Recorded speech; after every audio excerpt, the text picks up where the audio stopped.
Welcome back to Sleep4Performance Radio.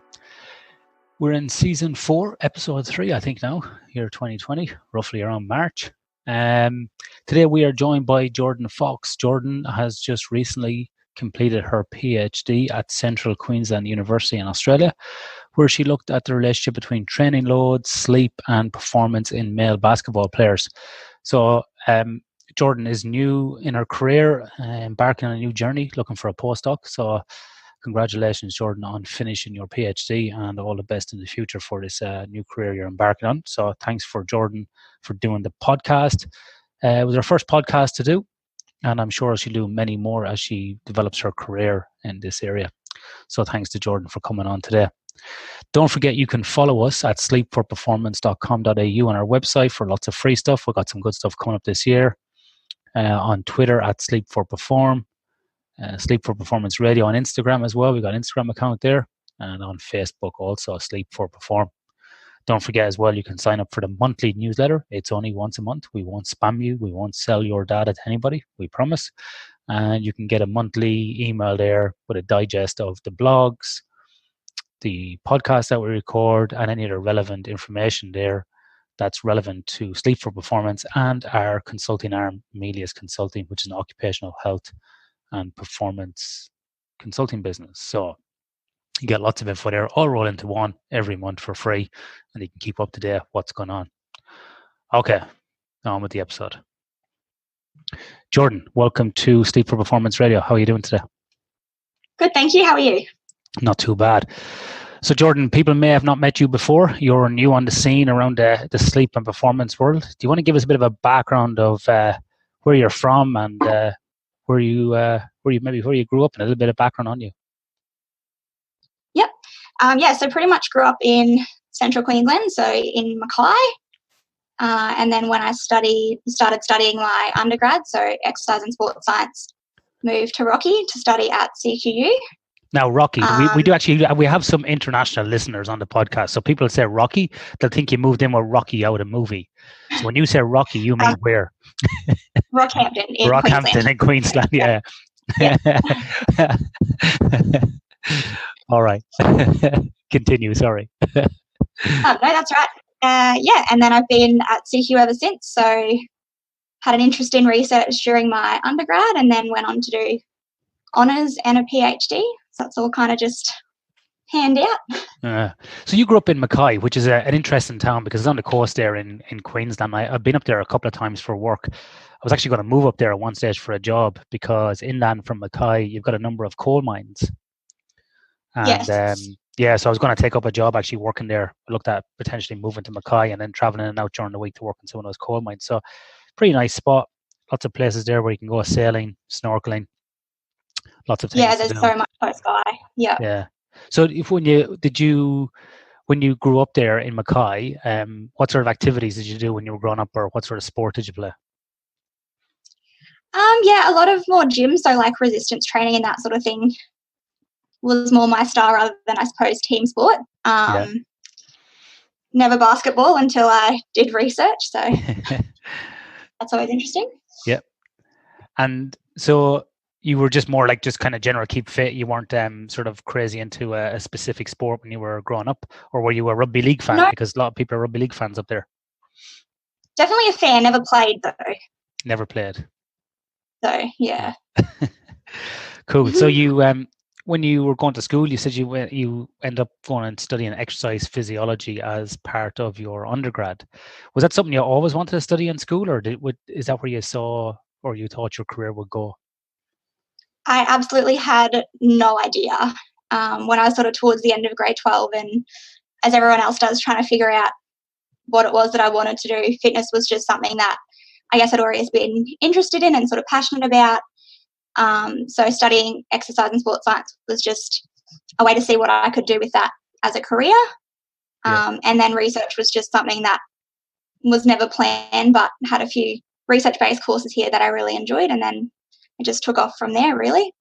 And what was it about the research that you liked about it so much? Because a lot of people kind of get turned off research and they want to just do more coursework and just get a job and move on and get out of uni as soon as possible. And other people sort of go down the research route for different reasons. What was it that attracted you to research?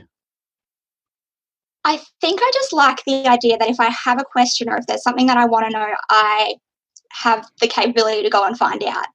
If you're a practitioner and there's something you want to know without that sort of research background, sometimes it's hard to know exactly how to maybe test a hypothesis or look at if, one thing affects the other. So I think with research, having that control over the direction that we want to take that knowledge, I think is something that really appeals to me. And do you like that in general in your life, like, or just for sports related activities? Are you that way inclined, let's say around, I don't know, history, politics, engineering? Do you have those questions that you want to go and seek out, or is it just around sports science and human performance that really attracts you to the research element? I think a bit of both. I think being so heavily involved in sport, like obviously it's what I studied, and now I have that knowledge base to kind of take it in that direction. I think, I try and stay informed about other issues and find that information, but it's not something I could probably, research myself, I suppose. Yeah. And so you ended up, so recently you just finished your PhD thesis and submitted it. Is that correct? That's correct. Yeah. So first of all, congratulations. That is a brilliant achievement. It's always good to get that one done and dusted and out of the way. Absolutely. And I presume you got 50 more questions that you want to answer now, and you probably feel like you're no better off at the end of the thesis than you were before it. Probably feels worse. Oh, every day I added like a research idea to my list, and I'm like, you have too many. So Jordan, can you give us a brief overview of your PhD topic and what was the kind of questions you were trying to answer on that? Yeah, so overall we wanted to look at the relationships between workload or training load, sleep, and in-game performance in basketball players. So we looked at, first of all, how practitioners monitor basketball players, how they use the data that they get to sort of inform training prescription and optimize that player performance. And then we looked at how training and game workloads impact sleep. So if they have a hard game or a hard training session, does that then affect how they sleep that night? And then also directly looking at how workload and sleep the week leading into a game actually affects how they perform during competition. Okay, so let's go back there to the first one. You spoke about monitoring of players. So how do sports scientists, performance staff, or coaches, how do they currently monitor workload and performance in basketball athletes? Yeah, so a lot of the workload, I think, moving towards wearable technology. So that's things obviously like heart rates, accelerometers, inertial sensors, and then also things like obviously perceptual measures. So we primarily looked at perceived exertion during training, but then obviously there's, I think, more of a push towards wellbeing measures and that other subjective data that possibly gives us more insights. So a lot of what we found was that while practitioners had quite an interest in monitoring, there was still a lot of questions in basketball, I guess, as to what data we should be collecting and how we then use it to sort of modify what the players are doing. So I think there's still a few questions in that space as to what the best metrics are and the best ways to monitor basketball players, because there's just not a lot done. Yeah. Currently. So with the monitoring that you were doing, was it looking at like GPS type monitoring? Did it have those GPS little chips like they have in the like the catapult systems like they have in the jerseys in rugby league or rugby union, or do they have those embedded into the jersey?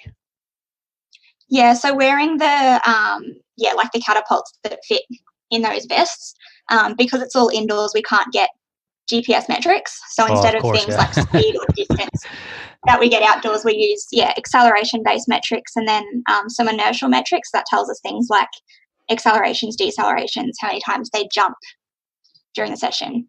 Yeah, and then I think one of the good things about basketball and one of the bad things about basketball is that it's very rich in data in terms of scoring, meters run, fouls. There's tons of data that can be extracted as in from performance variables that you can look at in relation to that workload as well. Yeah, I think, like you said, it is a good thing and a bad thing. So I think we're still at a point where we're getting so much data, but we don't really have an idea of which of those metrics we should then be reporting back to the players or giving to the coaches and then using those ones to modify performance, to bring about those adaptations that we want. And I think in basketball, in the scheme of things, that wearable monitoring and all like the stats and things are quite new in some ways. So I think it is still at the moment a bit tricky to navigate what data we use and how we use it. But I suppose that was why the PhD come about as well. So yeah. And so with this research, you said you're looking at the workload, like in the days before the game. If we just take a step back, and obviously most PhDs, and yours would be no exception, would start with a lit review of what's going on actually within the within sort of professional athletes.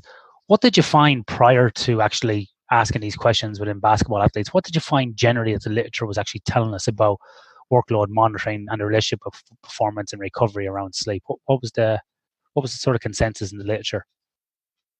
Yeah, so we found that with workload and performance, even though, there's the structural framework that tells us if we administer the right workload with appropriate recovery, we obviously get improved performance. There wasn't a great deal of studies, this is in team sport generally, that had directly compared workload to performance measures. So again, it was a bit difficult to know what measures we should be actually using and whether they actually inform how the players perform. So there was only, I think, there's like 1 or 2 studies done in basketball at all, and they were quite brief, so there wasn't much of a selection of workload measures.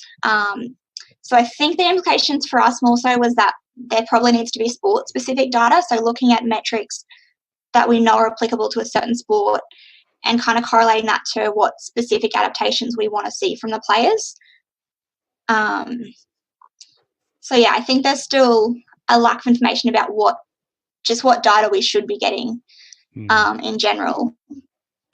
Yeah, it can be quite difficult, I think, to to have all these different data sets, like you were saying, and correlate them to actually say this is, we should have a player, training 4 times a week, X amount of hours, this amount of intensity, plus they should be sleeping X, Y, Z hours, with this strategy when they travel, and this will equal best performance on the night. Because even if we had that, I think the other variable that comes in on top of it is what is the strategy for the game, is who is your opposition. So you may be playing more defensive, offensive, you may be in a position, you may have to do a completely different strategy. So it's very difficult, I find, to get this relationship between workload, recovery, sleep, all related to performance. It's really difficult, and we kind of have to, I think at the moment we just deal in generics, and we know that, training too much or training too little or sleeping too little or lots of travel equals an impact on performance. So I think we still really have to, we're constantly shaping this information as we go. And I like what you said as well, Jordan, about we have to really be sport specific, because what might work for a rugby team might necessarily work for a basketball team. And I think then even more broadly, if we take team sports versus individuals, there's going to be a big disparity between those as well. Yeah, absolutely. And I think that's why we specifically wanted to do work in basketball looking at sort of workload and sleep with performance, because there is probably more data in field-based sports, but you just can't apply the same metrics. So you look at something that's so intermittent and high intensity as basketball, and we're just never going to get the same data that we would from, total average distance, because it's just not, the nature of the sport just aren't the same. Yeah.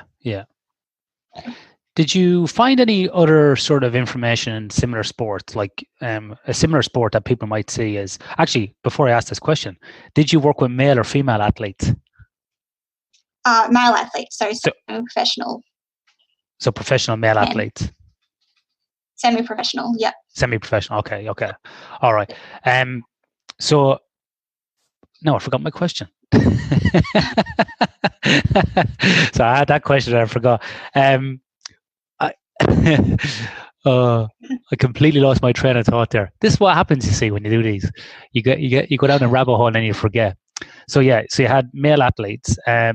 So similar sports. So did you look at other similar, maybe let's say female athletes in basketball? Did you look at, so was there any other relationship between maybe, different gender, or what about other sports like netball that might be similar?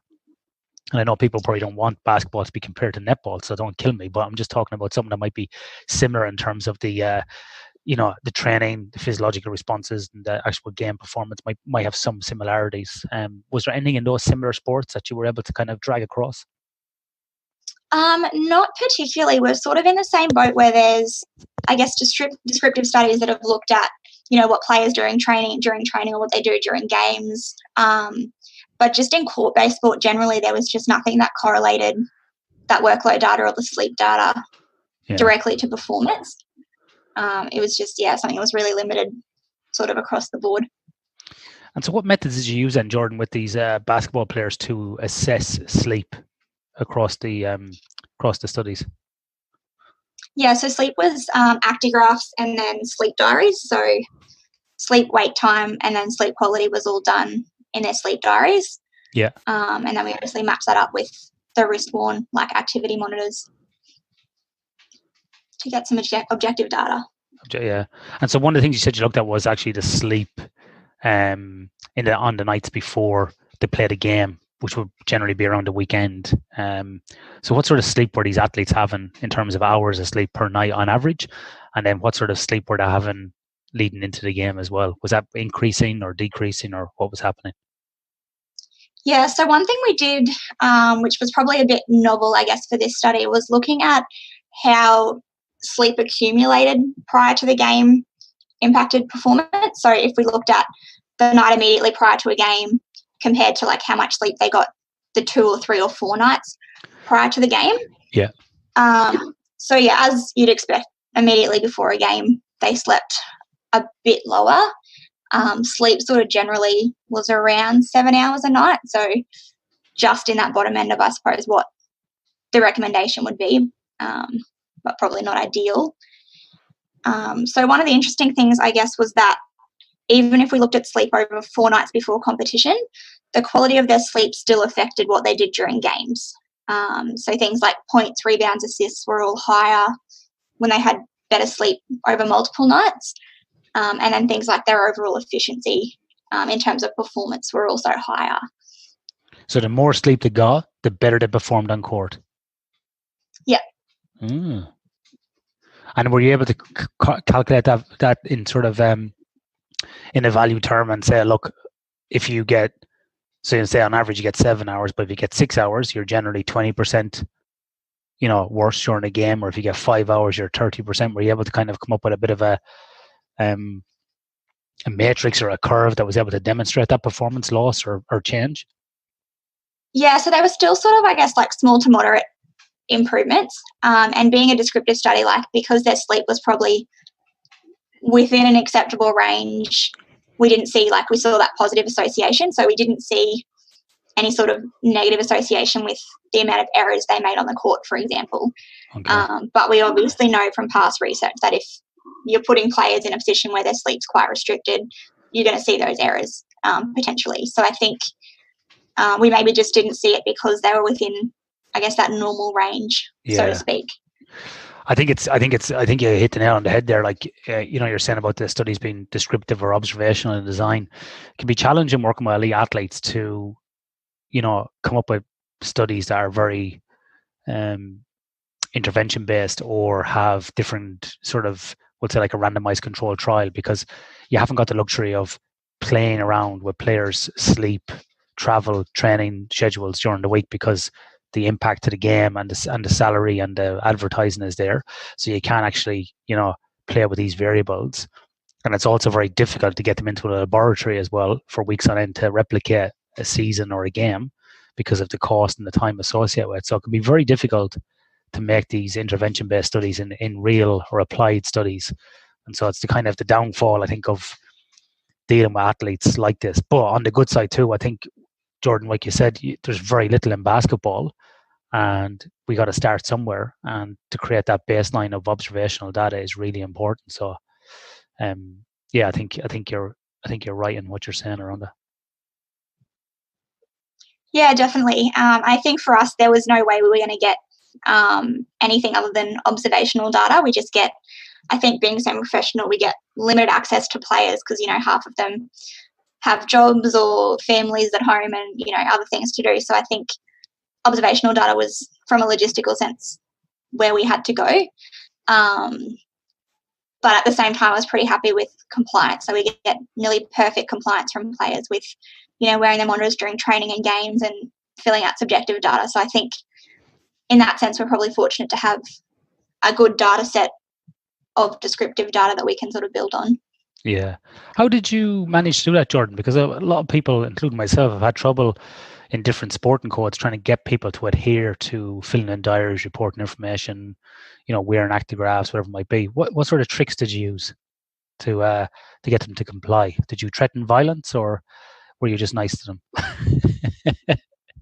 Yeah, I mean, it's always a bit of a challenge, I think, especially coming from as a researcher. So when you're not, strictly their sports scientist and you're not employed by the team, they probably don't owe you anything. So I think it's really important to kind of explain what you're doing and how it can help them. So a big thing that I've always found is just giving that regular feedback to the players in particular, because they're the ones, you want the data off. So I made a point of sitting down with players every week individually, giving them their data, explaining it. If we wanted to modify training, telling them that we wanted to modify it, and then going to the coach just to try and keep them in the loop as well. So I think, that open conversation I think has been really helpful for us, and just building that rapport and getting through to them that, we're there because we want to do things that are going to help them perform, not just, to publish an article. So I think, feedback was probably a really good thing to have. Yeah, I think another thing there you said as well is interesting is keeping the coach involved in the conversation as well, and engaged in what you're doing. So I think even though like your studies were, you said they were descriptive or observational, there was a lot of, I suppose, it sounds like you did a lot of coaching or mentoring along the way around sleep. So there was some support or benefit to these players that participate in the study. So it feels like you're saying that, you were helping them by educating them to make those improvements week on week. Is that fair to say? Yeah, I definitely like to think so. We definitely, gave them the data and gave them those recommendations. So, yeah. Yeah. And what would you say to, if anybody's sitting out there at the moment or listening to this and they're either a coach in basketball or a physiologist or a player, what would be some of the things you would say to them that they would need to consider around their training load and sleep? Maybe we break this into 3 parts: before a game, after a game, and then recovery from a game. So I think sleep quality before a game was really important. That was probably one of the key variables that directly influenced performance. I think for us, one thing we're looking at that we're doing before games is trying to organise travel so that, we're not getting to a new location, the day of a game or a few hours before they play. So they're trying to get them settled in, I suppose. And I think there were, I guess, some associations between workload measures and performance. I think looking at it maybe just in that week before the game probably wasn't enough. I think we probably still need some more work into the best way to sort of periodise that and what metrics we look at over longer periods. But it just wasn't something, I suppose, that was part of the thesis necessarily. Yeah. And how do athletes in general sleep after games? Did they get reduced amount of sleep, or did they sleep, 7-8 hours, or did that depend on the time of the game? Yeah, so games was a big one where we found that sleep was affected after. So one of the key things we found that was when workload was higher during games, so when they had a hard game, sleep duration went way down. So even if they were doing equivalent workloads during a training session, sleep was pretty similar. But once they have a harder game, we found that they were getting sort of maybe 4 or 5 hours a night compared to 7 or 8. So it's a pretty big jump. I think probably not entirely workload related. I think you probably have to take into account, the fact that they're traveling or they're, going out after a game potentially, and that the games are scheduled quite late. So I think scheduling is probably a big thing when you've got players starting a game at 7 or 8. They typically go for probably 2 hours, and then they're sharing afterwards. They're doing media potentially. So they're not going to get home until, midnight probably or later. So I think managing that scheduling around games is probably really important. So even if it's just giving them time to sleep in the day after a game, or changing training so they're not, training straight after or the day after is probably a useful approach, I think. And because this team was semi-professional, in general, how did it train throughout the week? Did it train early in the morning, after work, or late at night? What was their sort of training regime in general? Yeah, so typically nighttime training sessions, so 2 or 3 nights a week at sort of like 7, 8 o'clock. Yeah. Maybe a bit earlier. Because, you've got, players who are working full-time jobs potentially, or, have to pick up kids from school. So it's definitely a little bit different, where the scheduling probably changes to kind of suit those needs of players. And did you look into the chronotype of these athletes, and were they more morning type or evening type, or was that something that you considered in it? So I have the data. It's nothing that I've analysed yet. One thing we did sort of consider is that because the players were quite young, so most of them are under 25, from a sleep perspective, they're still in that age range where they probably need that bit more sleep. Yeah. But they also tend to be, I guess, biologically inclined to go to sleep that bit later. So scheduling in particular was something that we found to be quite important, because a lot of the guys were, probably still going to bed quite late. So if we had morning training sessions and things like that, that probably would have been an issue for how they sleep and how they perform. So just by virtue of their age and the design and availability of people, it actually fitted in quite nicely in terms of training.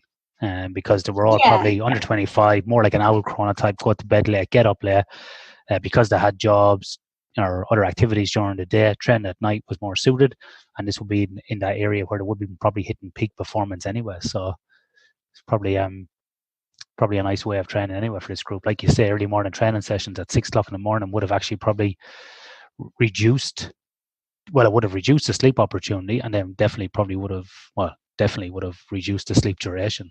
So definitely. I think scheduling is one thing that seems to have stuck out in, I suppose, the literature review, but also the original studies that we did, is that a lot of the impact on sleep duration we see is purely because we're just minimising how much time athletes have to sleep, which I guess in some ways is maybe an easy problem, but when you look at logistics, not always. But definitely something I think can probably be considered a bit more in depth. For sure. I found that in some of my own research as well around the scheduling. In Super Rugby, we'd often have games on a Saturday night between 7 and 9. The guys would go out afterwards, like you say, media, food, might have a couple of drinks, could be anywhere from 2 o'clock till 7 o'clock in the morning when they're getting to sleep after the game, hyped up. But then they're back in, at 7 o'clock in the morning on a Monday morning for training. And so we changed that then the following season, and we had an average, nearly an hour per person per night increase in sleep duration just by manipulating some of those schedules. So you're dead right, in terms of the scheduling. It can be an easy way to do it, but also can be quite difficult sometimes, depending on culturally what's happening. Another similar one as well there, Jordan, is around the area that you live in Mackay. Is like we see the same thing in things like mining, oil and gas, industry, and so on. We talk about organizational factors and individual factors, and your studies are very much about the individual factors, about how are these guys training, performing, recovering. But on the organizational side, like you've identified, is things like the training times, the game times, the travel. These are all things that all influence industry as well. So in some of the work that I do consulting with businesses, these are some of the same factors we talk about. If you fly into a mine site at 4 o'clock in the morning, or you're working from 4:30 to 4:30 every day, these sort of start and finish times are going to impact the person's ability to achieve good sleep, and therefore will cause a fatigue issue. So I think some of the stuff you're saying here is not just applicable to sport, but it's also applicable to many other industrial applications as well. So there's lots of crossover, I think, from what you found here. Yeah, definitely. Absolutely. Yeah. So you might, as a separate question or career, might want to look into that, seeing as you're in that location. Yeah. So Jordan, you finished this PhD. It's gone through, and I presume, have any of your papers been released yet, or in review, or how are those progressing at present? So we've got 3 that are already published, one that's been accepted but's not available online yet, and then another 2 that are still with journals, so hopefully get something from them within the next month or so. Perfect. So you got 3 published already? Yes. And they're out there for everybody to have a look at? They are, yes. Great. We'll put the links to those 3 publications in the show notes so people can go and have a look at those abstracts, or if they're open access, can get them. So people can have a read of those more broadly as well. Yeah, absolutely. So what's next for you, Jordan, in terms of career-wise? Are you going to do postdoc? Are you going to go work? Are you going to take a break? Or what's next? Yeah, so ideally a postdoc. I haven't even started applying for anything yet. I'm just happy to have the thesis gone. Yeah, I think I'm more concerned about getting maybe the right postdoc. I think I've sort of studied in the same place with the same supervisors, which has been amazing, but I think it'd be nice to, expand my expertise a little bit further, potentially, collaborate with different people. So I'll be putting feelers out very soon, I guess. And do you want to stay in the exercise physiology realm? Do you want to move more into sleep science, chronobiology? What sort of areas are you thinking about expanding from here after doing this? Yeah, I think definitely still sports science. So training load research has been something I've done for quite a few years now, and it's something that I still have a strong interest in. But then I think sleep, there's still so much to do in that space as well. So I think I would do either, probably both. Yeah. Well, I think in this day and age you can. There's so much ways, like you said, there's so much to do. You can kind of mix and match your own portfolio to add to that as well. So yeah, definitely you could do those. Well, that's great. So Jordan, if people want to follow you, get in contact, got some questions, maybe someone's got a postdoc position and they want to talk to you about it, or maybe they want to have a look at their basketball team or other, how could people get in contact with you? So probably easiest is either via email. So j.fox2@cqu.edu.au. Yep. Or I do love Twitter. So Jordan L. Fox 1 is the handle. All right. We'll put those in the show notes as well, so people can just click on those and send you a message if they wish. Jordan, thank you very much for your time today. I really appreciate you coming on and discussing your research. Wish you all the best in the future with this. And it's great to see more people getting involved in the sleep and performance type research. So thank you very much. No, my pleasure. Thank you for having me. So that was Jordan Fox from Central Queensland University. So once again, thank you to Jordan for doing the podcast episode today. Really appreciate her taking time out to do that. She's probably still celebrating the end of her PhD. So don't forget to have a look at the show notes in the podcast episode. If you're looking on your app or on the website, have a look at those links there for some of Jordan's published research already and how to get in contact with Jordan. If you'd like to follow me, you can do so at Sleep4Perform on Twitter. You can send me an email at iandunican@sleep4performance.com.au or at ian.dunican@meliasconsulting.com.au. If you have any ideas for future guests, we'd really appreciate that, or future topics. It would help us kind of shape the guests that we have on this year. Also as well, if you are enjoying the podcast, we would appreciate you going to iTunes and leaving a very short review with a few stars there, 1 to 5, whatever you feel is appropriate. And if you have any feedback, please don't hesitate to send it back to us. Cheers. Sleep well.